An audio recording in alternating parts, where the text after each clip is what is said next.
Mr. Krabs? I'm feeling a warm spot. Sorry. Are you feeling it now, Mr. Krabs? Are you feeling it? I'm feeling it, SpongeBob. Patrick, that's not a ride. Get off of me! Are you feeling it now, Mr. Krabs? Are you feeling it now, Mr. Krabs? Art thou feeling it now, Mr. Krabs? What is up, guys? It's the Nightwing Way of Life Esports coming at you guys with another League of Legends video here today. And yes, I will have my 2020 Mid-Season Cup Day 2 recap. I was at work all day. I barely had a chance to watch any of the games. Don't worry, I got you guys on watching the games. And I did watch JDG versus Gen G. That's the only one I watched. And then after that, I had to go to bed for work. And then now I'm going to do the news first. And then I'll be doing my 2020 Mid-Season Cup Day 2 recap. Obviously, if I'm a little bit behind on the semifinals and the finals, sorry, my work week is very, very long. So let's just get this started off the right way. Smeb returns to his former team, KT Rolster. So in 2019, Smeb was obviously on KT still after remaining there even after their 2018 exit from Worlds 2018. Obviously after they lost to IG in that really amazing best of 5 series. Smeb already showed that he was on a decline, and in 2019 summer and spring he just sucked. Like, he just straight up sucked. Every part about him sucked. This was a literal former shell of once the world's best top laner. He was literally the Shy before the Shy existed.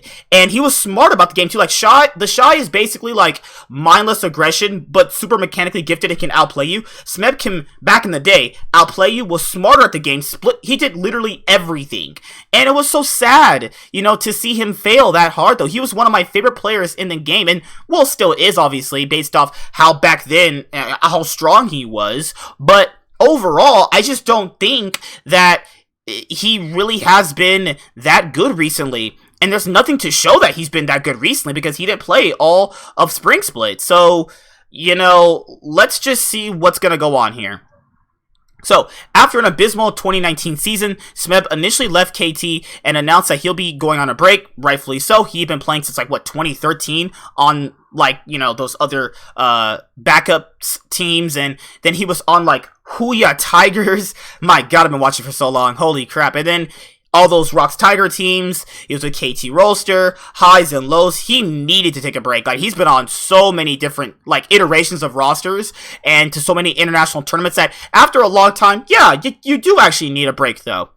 And despite the rumors of Smeb circulating that he'll be heading to the LPL and the leak on Prey's stream that Smeb declined KT's offer in an unfriendly way, he ultimately accepted KT's offer to rejoin the team. KT commented, after a long break, Smeb has returned to KT. Please send him your love and support as he prepares to take flight under the KT name. So hopefully, like, he's improved since then.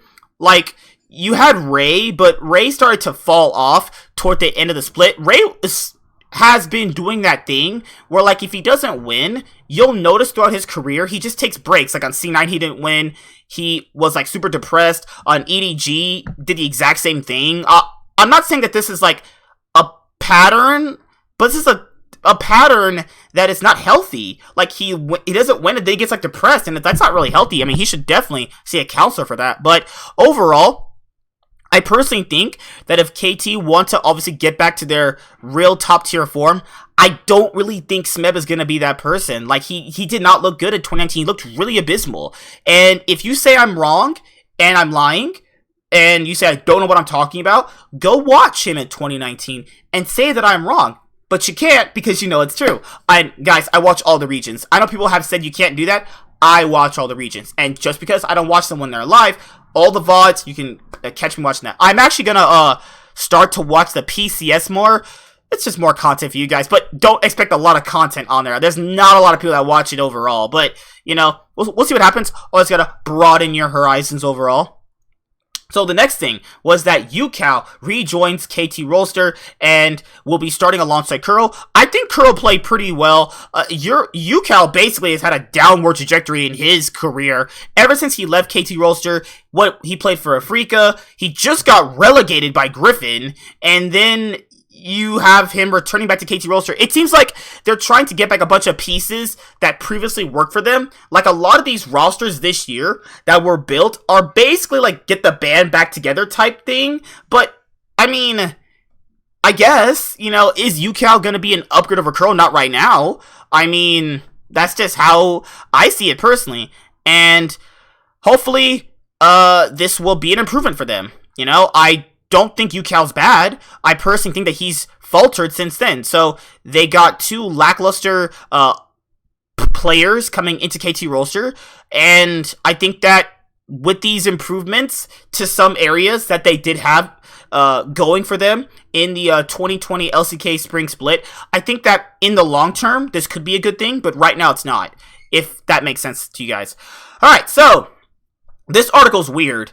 I read this and I was like, what? So I'm gonna have to read this entire thing to really understand. Golden Guardians sign Chime as their academy support, moves Keith to AD carry. Okay. So, okay, let me read this. So, Scouting Grounds, they drafted Chime as the 8th overall draft pick. Though the team didn't sign him this spring, he has now been signed by Golden Guardians as their academy support. And then Golden Guardians tweets, please welcome our new academy support, Chime. He will be playing alongside Keith McBrief as ADC. Wait, and then over the offseason, Keith requested to move back to the ADC role, and we're happy to honor his request. Okay, so let me see. Who was the academy ADC for Golden Guardians? I actually forgot. So let me go to LCS Academy rosters 2020. I forgot which academy ADC they actually had for Golden Guardians. Let me look that up right now. So you have, let's go to Golden Guardians. It was Zion Spartan, yeah, hard. A Blaze Olive, and you had Garoshia and Huhi. And you had Keith's support. Oh, okay. So they're dropping Goroka? Is that how you spell that name? Gorica. So Keith will be their academy ADC, and I imagine Huhi would be staying on the main roster with FBI. So let's just kind of go through that next phase of their career. I mean, he did role swap for them, so if he's like, hey, I want to move back to ADC, the least they could do is overall put him back on ADC. So, let's see if this will work. I mean, I don't know. Like, if he's going to be playing Academy, then that's fine, and that's just how we've currently seen it. I mean, he functions better as an ADC. Most people just memed on him as being a support player anyway, so that's a good thing. So, now you have the LCS official statement. Golden Guardians promotes Huhi to LCS squad to help bolster communications. Psych! We already knew that. That's sorry to play a little joke on you guys.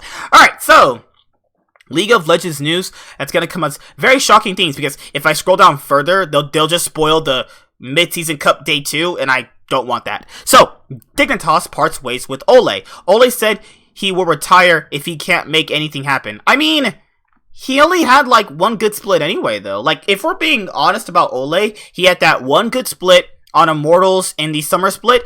After that, it was just not the same anymore. Like, we were looking at a completely different player, like someone who was just literally so boosted, you know? And then after after being let go by TL, he went to Golden Guardians, didn't he? And then he is now been on the Dignitas Academy like roster that was supposed to win Academy and then didn't, obviously. And then you have, after one split with Dignitas Academy, support player Ole is looking for a new team. Dignitas announced today that it had parted ways with Ole, who joined the organization's Academy League before the 2020 spring split. Ole tweeted out earlier that he had gotten permission from Dignitas to peak with other teams, but that if he couldn't make anything happen, he would retire. We have parted ways with Ole, and we wish him the best of luck in his career. And then Ole tweets that he got permission, and then he wants people to DM him. He speaks 4 languages and had down to go to all their countries. And I got my that's cool, that's great. I love it. I love that he got his passion back. And where he says that where he says basically, I got my passion back. You could kind of tell he didn't have the passion to play, you know? But he says that if he doesn't make anything happen, he will retire. That's crazy.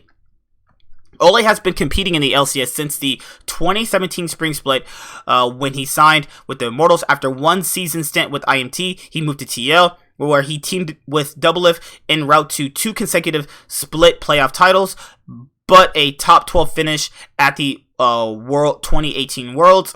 Ole spent last season on Golden Guardians LCS roster, although he was demoted to the Academy roster after a month into the 2019 summer split. He similarly helped Dig Academy reach semifinals of this year's Academy League Spring Playoffs. Dignitas has made quite a few changes since missing out on the spring playoffs via a tiebreaker. The team's biggest move was the team parting ways with the highly paid top laner Huni, who is now on Evil Geniuses. The team now has welcomed Dardoch into the team after a controversial departure from TSM, in addition to acquiring Viper from FlyQuest. After a busy midseason break, Dignitas will have a week-long tryout so all of the team's players can attempt to start in the summer split, according to jungler Acadian. The jungler said the players will compete against each other in scrims, and the coaching staff will decide who will start on the LCS roster and which will play in the Academy League. The LCS summer split begins on June 12th. So we literally have about, one more week to go? Yeah, so we're going to have to know all their rosters before I can do, like, the LCS Summer Split power rankings. So that's where I'm currently seeing it out as. But that's just me personally. Alright, and then you have the last piece of news here today, guys, is 100 Thieves re-signed Ssumday through 2022. The star top laner will be staying in North America. After a disappointing end to their 2020 spring playoff run, 100 Thieves made a big move today by re-signing Ssumday for 2 more years. The 23-year-old veteran has already spent over 3 years in the LCS after joining Dignitas in the December 2016 spring split. During his time in North America, he's finished the regular season on a top 3 team and reached the LCS finals during the 2018 spring split. Wait a minute, didn't he join? Oh, yeah. He joins in December in the offseason for December 2016, and then it's 2017 spring split he starts. I was going to say the wrong thing. Oh my god. So, this is going to be good for him overall. I mean, he's like one of the best top laners in the league. 100 Thieves knows if they don't have him, they're not going to be competing because he's literally a reason why they win games. There's been literally 2 or even 3 consecutive splits where if not without him, they would probably be out of playoffs 8th place material. So yeah, you do the right thing by re-signing him, but build the roster around him. Give him a good roster, please. Ssumday will need to get some support from the rest of the lineup, especially 100 Thieves' young mid laner Ryoma. The 20-year-old newcomer had a tough LCS debut and finished with the 2nd most deaths in his role. Yeah, I mean, to make Ssumday stay even longer than these 2 years, I think just, build a team around him. Like, he's the reason why they win games anyway. Should he not get priority in how the roster gets to be made? But that's it, guys. See you guys later. Like, comment, subscribe. Most of all, enjoy. I'm the Nightwing, and Way of Life Esports is signing out. Peace. Hi there, guys. Be sure to like and subscribe to the channel for more stuff. Yeah, thank you.